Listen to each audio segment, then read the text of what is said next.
guys, ayan.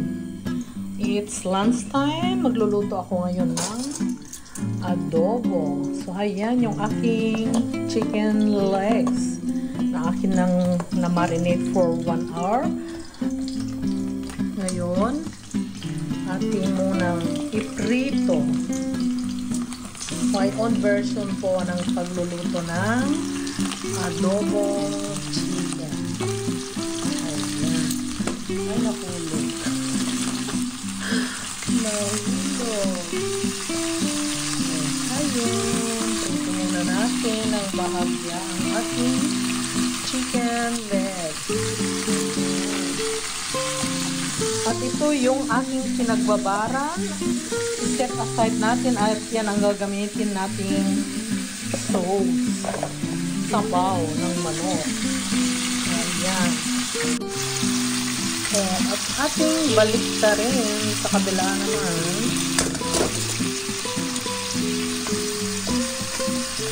Ayan guys. Gunner.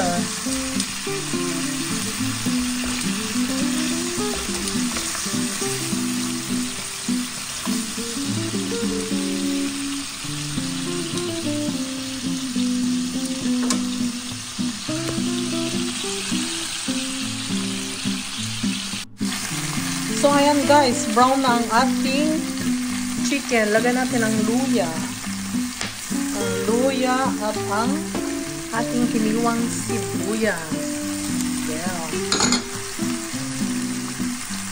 Ayan. O, diba? Yummy.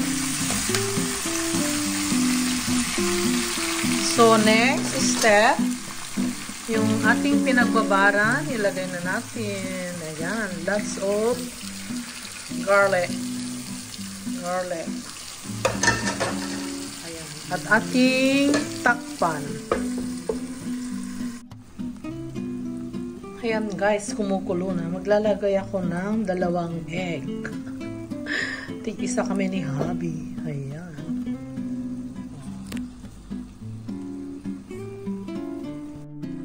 Ayan, kumukulo na. Lagyan ko siya ng star anise. Trip ko lang. At saka raisins. Wala. Trip lang ni Mami. Oh, para matamis-tamis. O, diba? At maglalagay ako ng kalahating Knorr cubes. Maliit lang. So, ayan guys. Ang ating adobo. Ulam for today is adobo. Ang adobo ni Beth with egg. Yummy.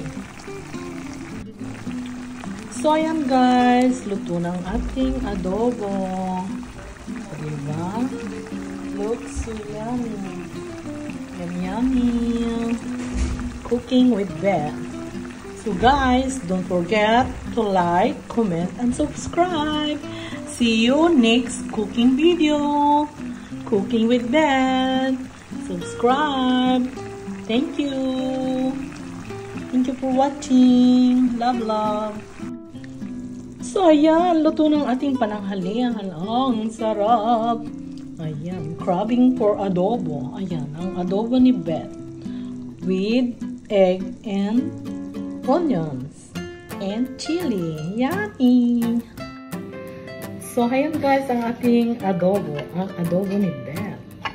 So, diba? So, yummy! Try nyo to.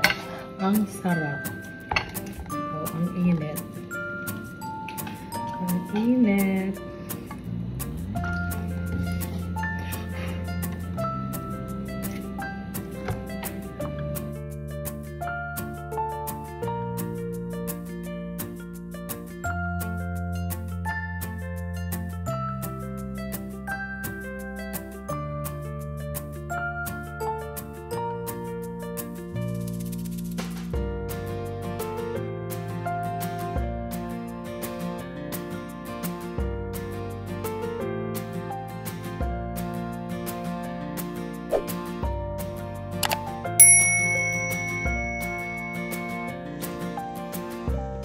Look guys, looks so yummy.